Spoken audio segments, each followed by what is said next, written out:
ಉತ್ತರ ಕರ್ನಾಟಕ ಭಾಷೆ ಮಾತಾಡಕತ್ತೀನಿ ರೀ. ಯಾಕಂದ್ರೆ ನಾನು ಇವತ್ತು ಉತ್ತರ ಕರ್ನಾಟಕದ ಸಿಹಿ ಮಾಡಕತ್ತೀನಿ ಮನೆ. ರಾಜ್ಯದ ಜನತೆಗೆ ಮಹಾ ವರಮಹಾಲಕ್ಷ್ಮಿ ಹಬ್ಬದ ಶುಭಾಶಯಗಳು. ಉತ್ತರ ಕರ್ನಾಟಕದ ಶೇಂಗಾ ಹೋಳಿಗೆ ರುಚಿ ತೋರಿಸೋಣ ಅಂತ. ಸೊ ಹೌದಲ್ಲ ಪುರ ಹಾಕಿದ್ ಮಾಡ್ತಾ ಇದೀಯಾ? ಎಲ್ಲರಿಗೂ ವರಮಹಾಲಕ್ಷ್ಮಿ ಹಬ್ಬದ ಶುಭಾಶಯಗಳು. Hi guys, welcome back to my YouTube channel Moulya Gowda vlogs. I hope ಎಲ್ಲರೂ ಚೆನ್ನಾಗಿದ್ದೀರಾ ಅಂತ. ಸೊ ನಾನು ಈ ಒಂದು ವ್ಲಾಗ್ನ ಸ್ಟಾರ್ಟ್ ಮಾಡ್ತಿರೋದು ಮನೆಯಿಂದ. ಸೊ ಫಸ್ಟ್ ಆಫ್ ಆಲ್ ಎಲ್ಲರಿಗೂ ವರಮಹಾಲಕ್ಷ್ಮಿ ಹಬ್ಬದ ಹಾರ್ದಿಕ ಶುಭಾಶಯಗಳು. ಸೊ ನಿಮ್ಮ ಮನೆಯಲ್ಲಿ ಹಣಕಾಸಿನ ಸಂಪತ್ತು ಖುಷಿ ಯಾವತ್ತೂ ಇರಲಿ ಅಂತ ಬಯಸ್ತೀನಿ. ಸೊ ಇವತ್ತು ವ್ಲಾಗ್ ಸ್ಟಾರ್ಟ್ ಮಾಡ್ತಿರೋದು ಮನೆಯಿಂದ. ಸೊ ಇವಾಗ ಸ್ನಾನ ಮಾಡ್ಕೊಂಡು ಬಂದಿದ್ದೀನಿ. ನನ್ನ ಔಟ್ಫಿಟ್ ಇದ್ದಲ್ಲ, ನಾನು ಸ್ಯಾರಿ ಹಾಕೊಬೇಕು ಅಂದ್ಕೊಂಡಿದ್ದೀನಿ. ನಮ್ಮ ಅಮ್ಮೊಂದು ಹೊಸ ಸೀರೆ ಮೇಲೆ ಕಣ್ಣು ಬಿದ್ದುಬಿಟ್ಟಿದೆ. ಸೊ ಫಸ್ಟು ಪೂಜೆಗೆಲ್ಲ ರೆಡಿ ಮಾಡಿಬಿಟ್ಟು ಆಮೇಲೆ ಸ್ಯಾರಿ ಹಾಕೊಳ್ಳೋಣ ಅಂತ ಅಂದ್ಕೊಂಡಿದ್ದೀನಿ. ನಮ್ಮಮ್ಮ ಪೂಜೆಗೆ ರೆಡಿ ಮಾಡುವಂತೆ ಬಾ ಅಂತವ್ರೆ. So without any further discussion let start the vlog.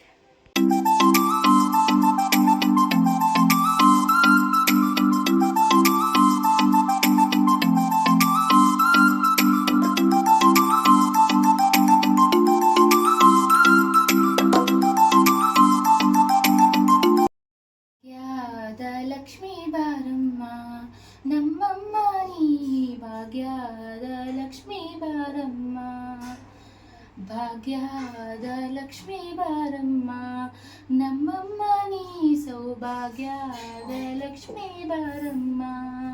ಹೆಜ್ಜೆಯ ಮೇಲೊಂದೆಜ್ಜೆಯ ನಿಕ್ಕುತ ಗೆಜ್ಜೆ ಕಾಲ್ಗಳ ಧ್ವನಿಯ ತೋರುತ್ತ ಭಾಗ್ಯದ ಲಕ್ಷ್ಮೀ ಬಾರಮ್ಮ ನಮ್ಮಮ್ಮ ನೀ ಸೌಭಾಗ್ಯದ ಲಕ್ಷ್ಮೀ ಬಾರಮ್ಮ. ಅಪ್ಪ ವರಮಹಾಲಕ್ಷ್ಮಿ ಹಬ್ಬದ ಹಾರ್ದಿಕ ಶುಭಾಶಯಗಳು. ನನಗೆ ಹೇಳಲ್ಲ? ಥ್ಯಾಂಕ್ ಯು ಹೇಳ್ದೆ, ನನಗೆ ವಿಶ್ ಮಾಡಲ್ಲ? Same to you. ಎಲ್ಲರಿಗೂ ಹೇಳಲ್ಲಿ, ಎಲ್ಲರಿಗೂ ಹೇಳಪ್ಪ. ಮಹಾ ವರಮಹಾಲಕ್ಷ್ಮಿ ಹಬ್ಬದ ಶುಭಾಶಯಗಳು. ರಾಜ್ಯದ ಜನತೆಗೆ ಮಹಾ ವರಮಹಾಲಕ್ಷ್ಮಿ ಹಬ್ಬದ ಶುಭಾಶಯಗಳು.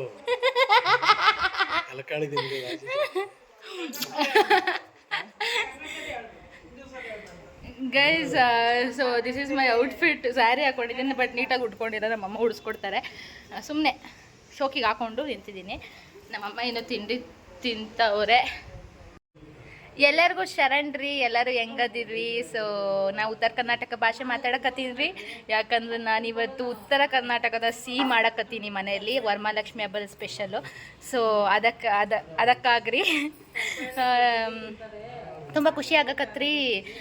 ಇವತ್ತು ಹಬ್ಬ ಅಂತ ನನ್ನ ಮನೆಯಲ್ಲಿ ಸೆಲೆಬ್ರೇಟ್ ಮಾಡಕತ್ತೀನಿ ಅಂತ. ಸೊ ಏನು ಸಿಹಿ ಮಾಡಕತ್ತೀನಿ ಅಂದರೆ ಶೇಂಗಾ ಹೋಳಿಗೆ ಮಾಡಕತ್ತೀನಿ. ಅಮ್ಮ ವರಮಹಾಲಕ್ಷ್ಮಿ ಹಬ್ಬದ ಆರ್ಥಿಕ ಶುಭಾಶಯಗಳು. ಏನಮ್ಮ ನಮ್ಮಮ್ಮ ಕ್ಯಾಮ್ರಾ ಆಮೇಲೆ ಬರ್ತಾರೆ ನೋಡ್ಕೊಳ್ಳಿ. ಸೊ ಇವತ್ತು ನಮ್ಮ ಮನೆಯವ್ರಿಗೆಲ್ಲ ನಮ್ಮ ಉತ್ತರ ಕರ್ನಾಟಕದ ಶೇಂಗಾ ಹೋಳಿಗೆ ರುಚಿ ತೋರಿಸೋಣ ಅಂತ. ಸೊ ಲಾಸ್ಟ್ ಟೈಮ್ ನಾನು ಕಸಿನ್ ಮನೆಗೆ ಹೋದಾಗ ಮಾಡಿದ್ದೆ ಲಾಸ್ಟ್ ಇಯರು, ಅದಕ್ಕೇ ಇವಾಗ ಮಾಡೋಣ ಅಂತ. ಸೊ ಎಲ್ಲರೂ ಹೇಗೆ ಮಾಡೋದು ರೆಸಿಪಿನೂ ತೋರಿಸ್ತೀನಿ. ಬಿಕಾಸ್ ನನ್ನ ವ್ಲಾಗ್ ಆಲ್ಮೋಸ್ಟ್ ಬ್ಯಾಂಗ್ಳೂರು ಕಡೆಯವರೇ ನೋಡ್ತೀರಾ. ಸೊ ನಿಮಗೆಲ್ಲ ಗೊತ್ತಾದರೆ ನೀವು ಲೈಕ್ ಬೇಳೆ ಒಬ್ಬಟ್ಟು ಮತ್ತು ಕಾಯಿನ ಒಬ್ಬಟ್ಟು ಆಲ್ಟರ್ನೇಟಿವ್ ಆಗಿ ಇದನ್ನು ಮಾಡ್ಕೊಬೋದು. ಸೊ ಸೊ ಗೈಸ್, ನಮ್ಮ ಮನೆ ಪೂಜೆ ಆಯಿತು. ನಾವು ಲಕ್ಷ್ಮಿ ಎಲ್ಲ ಕೂರಿಸೋದಿಲ್ಲ, ಬಟ್ ಹಾಗೆ ಸೀರೆ ಮತ್ತು ಹಣ್ಣುಗಳು ಅದೆಲ್ಲ ಇಟ್ಬಿಟ್ಟು ಪೂಜೆ ಮಾಡ್ತೀವಿ ಅಷ್ಟೇ.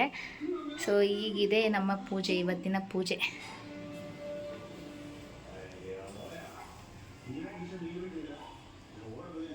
ಸೊ ನಾನು ಶೇಂಗಾ ಹೋಳಿಗೆ ಮಾಡೋದಕ್ಕೆ ಸ್ಟಾರ್ಟ್ ಮಾಡಿದ್ದೀನಿ.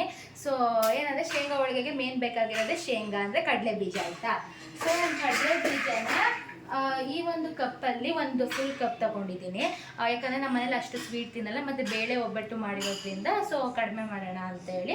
ಇದೇ ಒಂದು 20 ಆಗುತ್ತೆ, 20+ ಆಗುತ್ತೆ ಈ ಥರ ಮಾಡಿದಾಗ. ಸೊ ಇವಾಗ ಕಡಲೆ ಬೀಜನ ಲೋ ಫ್ಲೇಮಲ್ಲಿ ಹುರ್ಕೊಬೇಕು.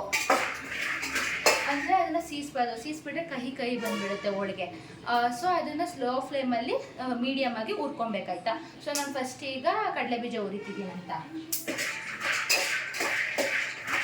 ತೋರಿಸ್ತಾರೆ. ಕಡಲೆ ಬೀಜ ತೋರಿಸ್ತಾಮ.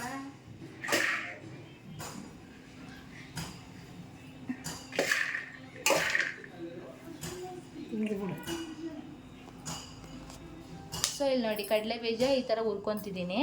ಅಂದರೆ ಸ್ವಲ್ಪ ಅದು ಉಳ್ದಿದ್ದ ಥರ ಇರಬೇಕು, ಅದು ಜಾಸ್ತಿ ಸೀಬಾರ್ದು. ಸೊ ಅದಕ್ಕೆ ಹುರ್ಕೊತಿದ್ದೀನಿ. ಸೊ ಗೈಸ್ ಈ ಲೆವೆಲಾಗಿ ಹುಡ್ಕೊಂಡು ಇವಾಗ ಆರೋದಕ್ಕೆ ಬಿಟ್ಟಿದ್ದೀವಿ, ಯಾಕಂದರೆ ಅದು ಸಿಪ್ಪೆ ತೆಗಿಬೇಕು. ಸೊ ಸಿಪ್ಪೆ ಇದ್ದರೆ ಚೆನ್ನಾಗಿರಲ್ಲ. ಸೊ ಅದು ಸಿಪ್ಪೆ ತೆಗಿಬೇಕು ಅಂದರೆ ಸ್ವಲ್ಪ ಆರಬೇಕು. ನಮ್ಮಮ್ಮ ಇಲ್ಲಿ ಇದು ಮಾಡ್ತಿದ್ದಾರೆ. ಅಮ್ಮ ಕಲ್ಲು ಎತ್ತು ಮಾಡ್ಕೊಂಡು ಎಲ್ಲರ ಮನೇಲೂ ಇರೋದೆ. ಹೇಳಮ್ಮ ಅಮ್ಮ, ವರಮಹಾಲಕ್ಷ್ಮಿ ಹಬ್ಬದ ಶುಭಾಶಯಗಳು. ತೆಗಿತಿದ್ದೀನಿ ಹೇಳಮ್ಮ. ವರಮಹಾಲಕ್ಷ್ಮಿ ಹಬ್ಬದ ಶುಭಾಶಯಗಳು. ಸೊ ಅಮ್ಮ ಹೆಲ್ಪ್ ಮಾಡ್ತವ್ರೆ. ವರಮಹಾಲಕ್ಷ್ಮಿ ಹಬ್ಬದ ಶುಭಾಶಯಗಳು. ಸಬ್ಸ್ಕ್ರೈಬ್ ಮಾಡಿ ಅನ್ನು. ಸಬ್ಸ್ಕ್ರೈಬ್ ಮಾಡಿ. ಅಮ್ಮ ನೀನು ಕೊಡಲ್ಲ? ಕೊಡಲ್ಲಮ್ಮ, ಕೊಡಲ್ಲಮ್ಮ. ನಮ್ಮ ಅಮ್ಮಂಗೆ ನನ್ನ ಮೇಲೆ ಪ್ರೀತಿನೇ ಇಲ್ಲ, ನಮ್ಮ ಅಪ್ಪಂಗೆ ಮಾತ್ರ ನನ್ನ ಮೇಲೆ ಪ್ರೀತಿ. ಸೊ ಅದು ಸ್ವಲ್ಪ ಆರೋದಕ್ಕೆ ಬಿಡೋಣ, ಹೀಗೆ ಫನ್ ಮಾಡಿಕೊಂಡು ಹೋಳಿಗೆ ಮಾಡೋಣ. ಸೊ ನೀವು ಎಂಜಾಯ್ ಮಾಡಿ ನಮ್ಮ ಜೊತೆ. ಸೊ ಗಾಯ್ಸ್, ಮತ್ತು ಇನ್ನೊಂದು ನಾನು ಫ್ಲೈಟ್ ಬುಕ್ ಮಾಡಿಬಿಟ್ಟಿದ್ದೀನಿ. ನಾನು ಒನ್ ವೇ ಮಾಡ್ಕೊಂಡಿದ್ದೆ ಅಲ್ವಾ ನನ್ನ ಪ್ರೀವಿಯಸ್ ವ್ಲಾಗ್ಸಲ್ಲೆಲ್ಲ ನೋಡಿದರೆ. ಸೊ ಇವಾಗ ಪುನಃ ವಾಪಸ್ ಹೋಗೋಕ್ಕೆ ಫ್ಲೈಟ್ ಬುಕ್ ಮಾಡಿದ್ದೀನಿ. ಸೊ ಇನ್ನು ಸ್ವಲ್ಪ ದಿನ ಮಾತ್ರ ಇಲ್ಲಿ ಇರ್ತೀನಿ. ಮತ್ತು ಇನ್ನೊಂದೇನೆಂದರೆ ಈ ಸರಿ ನಾನು ಒಬ್ಬಳೇ ಹೋಗ್ತಿರೋದು. ಅವರೆಲ್ಲ ನನ್ನ ಫ್ರೆಂಡ್ಸ್ ಎಲ್ಲ ಅವರು 6th ಹೋಗ್ತಿದ್ದಾರೆ. ನಾನು ಒಂದು ಸ್ವಲ್ಪ ಲೇಟಾಗಿ ಹೋಗೋಣ ಅಂದ್ಬಿಟ್ಟು ಲೇಟಾಗಿ ಹೋಗ್ತಾಯಿದ್ದೀನಿ, ಒಬ್ಬಳೇ ಹೋಗ್ತಾಯಿದ್ದೀನಿ ಬೆಂಗಳೂರಿಂದ. ಫ್ಲೈಟ್ ಕೂಡ ಬುಕ್ ಮಾಡಿಬಿಟ್ಟೆ. ಅದು ಏನೇನೋ ಏರ್ ಅರೇಬಿಯಾದವರು ಫುಲ್ ಚೇಂಜ್ ಮಾಡಿಬಿಟ್ಟಿದ್ದಾರೆ. ಅದರಲ್ಲೂ ಸ್ವಲ್ಪ ನನ್ನ ಲೈಫ್ ಗೊತ್ತಲ್ಲ, ಸ್ಮೂತಾಗಂತೂ ಹೋಗಲ್ಲ. ಸೊ ಅದು ಏನೇನೋ ಆಯಿತು, ಅದು ಆರಲಿ ಸ್ವಲ್ಪ. ಗೈಸ್, ನಾವೇನು ಉಳಿದಿಟ್ಕೊಂಡಿದ್ವಿ ಕಡಲೆ ಬೀಜ, ಅದು ಇವಾಗ ಅದೆಲ್ಲ ಸಿಪ್ಪೆ ತೆಗೆದ್ಬಿಟ್ಟು ಈ ಥರ ಇದು ಮಾಡಿದ್ದಾರೆ. ಇದನ್ನು ಮಿಕ್ಸಿಗೆ ಹಾಕೊಬೇಕು ನಾವು. ಮಾಡ್ತಿರೋರು ಶಿವಪ್ಪನವರು, ದೋಸೆ ದೋಸೆ ಸ್ಪೆಷಲಿಸ್ಟ್. ಗೈಸ್ ನಾನು ನಿಮಗೆ ಒಂದು ದೋಸೆ ಕಥೆನ ಏನಿಲ್ಲ, ನಾನು ಮಾಡ್ತೀನಿ ಸುಮ್ಮನೆ ರೀ. ನಾನು ನಿಮಗೆ ದೋಸೆ ಕತೆ ಹೇಳ್ತೀನಿ. ನೆನ್ನೆ ದೋಸೆ ಹಾಕ್ಬಿಟ್ಟು ಅಪ್ಪ ಬರ್ತೀನಿ ಇದೆ ಅಂದ್ಬಿಟ್ಟು ಈಚೆ ಹೋಗಿದ್ರೆ ಬರೋಷ್ಟಲ್ಲಿ ಆ ಬ್ಯಾಟರ್ ಇರುತ್ತಲ್ಲ ಸಂಪಣಕ್ಕೆ, ಆ ಸಂಪಣಕ್ಕೆ ಫುಲ್ಲು ನೀರು ಊದ್ಬಿಟ್ಟು ದೋಸೆ ಅಲ್ಲ ನೀರು ದೋಸೆ ಆಯ್ತಾಯ್ತು. ಹಂಗೆ ಮಾಡಿಬಿಟ್ಟು ಹೋಗಿದ್ರು ದೋಸೆ ಸ್ಪೆಷಲಿಸ್ಟ್ ಅವರು ಇಲ್ಲಿದ್ದಾರೆ. ಆಮೇಲೆ ಫ್ಯಾನ್ ಕತೆ ಹೇಳ್ತೀನಿ. ಫ್ಯಾನು ಹಾಕ್ತಾನೆ ಅವರೇ ನಟ್ಟು ಬರ್ತಾನೆ ಇಲ್ಲ. ನಾನು ಬಂದೆ, ನಾನು ಯಾರು, ಚೆನ್ನೇಗೌಡನ ಮೊಮ್ಮಗಳು ಅಂತ ಬಂದೆ. ಆಮೇಲೆ ನಾನು ಒಂದೇ ಟನ್ನಿಗೆ ಹಾಕಿದ್ದೀನಿ ಗೈಸ್. ವಾವ್ ವಾಟ್, ನಾನು ಯಾರು, ಮೌಲ್ಯ ಗೌಡ. ಅದನ್ನು ನಾನೇ ಹಾಕ್ತೀನಿ ಅಂತಿದ್ರು ಯಾರೋ ನಮ್ಮ ಅಪ್ಪ ಅನ್ಸ್ಕೊಂಡವರು.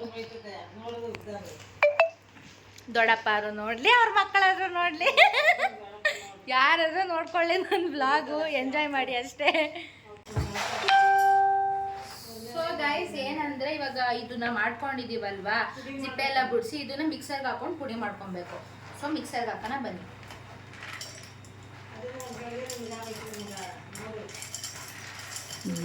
ಓದಲ್ಲ ಪುರ ಹಾಕಿದ್ ಮಾಡ್ತಾ ಇದೀಯಾ?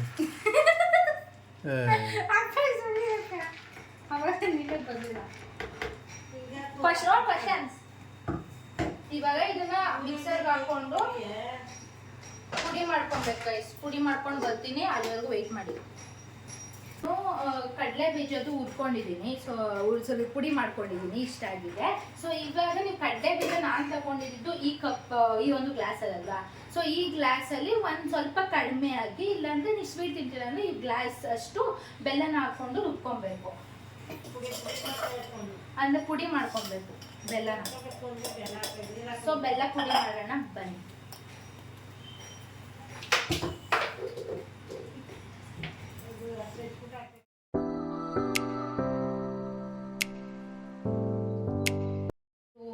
ಇದು ಕಡಲೆ ಬೀಜದ್ದು ಪುಡಿ ಮಾಡಿದ್ವಿ ಅಲ್ಲ, ಸೊ ಅದನ್ನ ಬೆಲ್ಲ ಒಳಗಡೆ ಹಾಕೊಂಡು, ಮತ್ತೆ ಚಿರೋಟಿ ರವೆ ಅಂತ ಒಂದು ಸಣ್ಣ ರವೆ ಅಂತ ಬರುತ್ತೆ, ಅದನ್ನ ಇದು ಲೋಟದಲ್ಲಿ ನಾನು ಒಂದು ಫುಲ್ ಕಪ್ ಕಡಲೆ ಬೀಜ ತಗೊಂಡಿರೋದ್ರಿಂದ 1/2 ಕಪ್ ಚಿರೋಟಿ ರವೆ ಹಾಕೊಂಡು 3 ಗ್ರೈಂಡ್ ಮಾಡ್ಕೊಬೇಕು.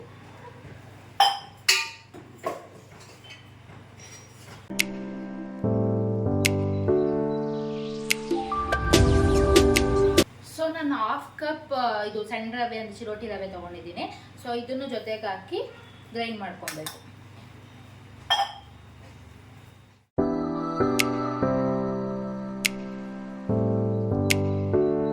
ಕಡಲೆ ಬೀಜ ಮತ್ತು ಇದು ಬೆಲ್ಲ ಮತ್ತು ರವೆ ಇಷ್ಟು ಹಾಕ್ಕೊಂಡು ಮಿಕ್ಸ್ ಆಗಿರೋ ಪುಡಿ ಇದು. ಸೊ ಇದಕ್ಕೆ ನೀವು ಸ್ವಲ್ಪ ಬಿಸಿನೀರು ಹಾಕ್ಕೊಂಡು ಉಂಡೆ ಮಾಡ್ಕೊಬೇಕು. ಫುಲ್ ಹಾಕಿದ್ರೆ ಪಾಕ ಆಗಿಬಿಡುತ್ತೆ. ಸೊ ಸ್ವಲ್ಪ ಹಾಕೊಬೇಕು.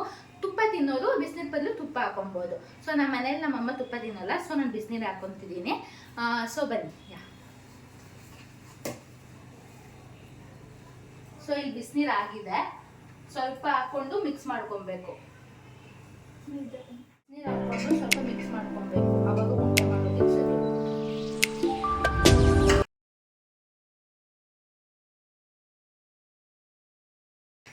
ಸ್ವಲ್ಪ ಹಾಕೊಳ್ಳಿ, ಯಾಕಂದ್ರೆ ಜಾಸ್ತಿ ಆಗ್ಬಿಟ್ರೆ ಆಮೇಲೆ ಪಾಕ ಆಗ್ಬಿಡುತ್ತೆ, ಅವಾಗ ತಿನ್ನೋದಕ್ಕೆ ಚೆನ್ನಾಗಿರಲ್ಲ. ಅಂದ್ರೆ ಒಬ್ಬಟ್ಟೆ ಮಾಡೋಕ್ಕಾಗಲ್ಲ ಅವಾಗ. ಇದು ಉಂಡೆ ಮಾಡೋ ಲೆವೆಲ್ ಇದ್ರೆ ಸಾಕು.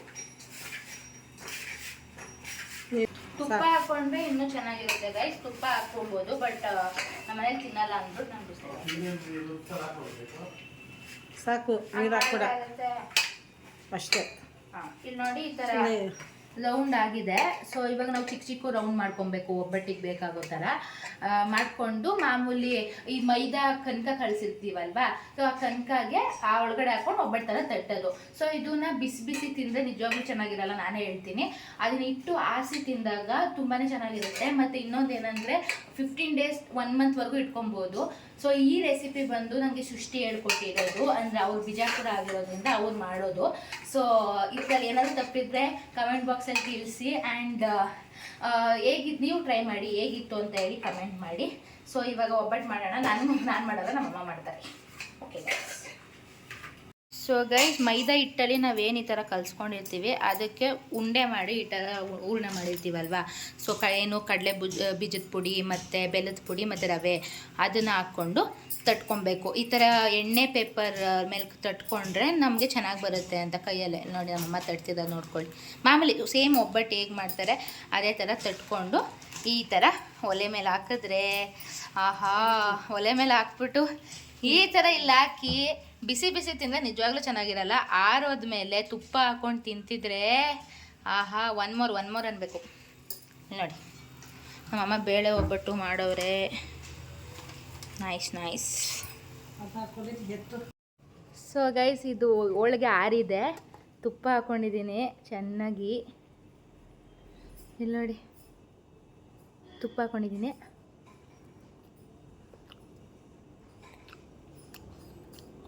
ನಿಜವಾಗ್ಲೂ ಸಖತ್ತಾಗಿದೆ. ನೀವೊಂದ್ಸರಿ ಟ್ರೈ ಮಾಡಿ ಮನೇಲಿ. ನಿಜವಾಗ್ಲೂ ಇಯರ್ಲಿ ಒಂದು ಸೃಷ್ಟಿ ಅಲ್ಲಿ ಎತ್ಕೊಬಂದಾಗ ತಿನ್ನೋದು ನಾನು. ಹೋದ ವರ್ಷ ಮನೆಗೆ ಬಂದ, ಅಂದರೆ ಕಸಿನ್ ಮನೇಲಿ ಮಾಡಿದ್ದೆ, ಇವಾಗ ನಮ್ಮ ಮನೇಲಿ ಮಾಡಿದ್ದೀನಿ. Really good. ಎಲ್ಲರಿಗೂ ವರಮಹಾಲಕ್ಷ್ಮಿ ಹಬ್ಬದ ಶುಭಾಶಯಗಳು.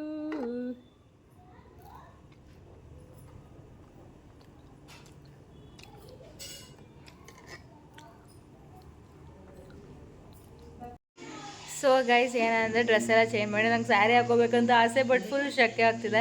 ಸೊ ನಾರ್ಮಲ್ ಡ್ರೆಸ್ ಹಾಕೊಂಡು ಕೂತಿದ್ದೀನಿ. ಅರ್ಶಿನ ಕುಂಕುಮಕ್ಕೆ ಕರಿಯವ್ರ ಮನೆಗೆಲ್ಲ ಹೋಗೋದು ಬರೋದು ಇದೇ ಕತ್ತಿ. ನಿಮ್ಮದು ಇದೇನಂತ ಹೇಳಿ ಕಮೆಂಟ್ ಮಾಡಿ. ಸೊ ಇವಾಗ ಯಾರು ಬರ್ತಾರ ಅಂತ ಕೂತಿದ್ದೀನಿ. ಬಂದಿದ್ದರು ಸ್ವಲ್ಪ ಜನ. ಸೊ ನಾನು ಹೋಗಿದ್ದೆ, ನಮ್ಮಮ್ಮನೂ ಹೋಗಿದ್ದಾರೆ, ಅದಕ್ಕೆ ಮನೇಲಿ ಸುಮ್ಮನೆ ಕೂತಿದ್ದೀನಿ. ಸೊ ಇದಾಗಿತ್ತು ನಮ್ಮ ಮನೆಯ ವರಮಹಾಲಕ್ಷ್ಮಿ ಹಬ್ಬ. ನಿಮಗೆಲ್ಲ ಹೋಳಿಗೆ ರೆಸಿಪಿ ತೋರಿಸ್ಬೇಕು ಅಂತಲೇ ಒಂದು ವ್ಲಾಗ್ ಮಾಡಿದ್ದು. ಸೊ ನಿಮಗೆ ರೆಸಿಪಿ ಇಷ್ಟ ಆಗಿದೆ, ಲೈಕ್, ಶೇರ್ ಆ್ಯಂಡ್ ಸಬ್ಸ್ಕ್ರೈಬ್ ಮಾಡಿ. ಆ್ಯಂಡ್ ನಿಮ್ಮ ಮನೇಲಿ ಕೂಡ ಟ್ರೈ ಮಾಡಿ. ಆ್ಯಂಡ್ ನಿಮ್ಮ ಅನಿಸಿಕೆಗಳನ್ನ ಕಮೆಂಟಲ್ಲಿ ತಿಳಿಸಿ. ನಾನಂತೂ ತುಂಬಾ ಎಂಜಾಯ್ ಮಾಡಿದೆ ಇವತ್ತು. And this sari was so gorgeous and looking beautiful. Thank you for watching.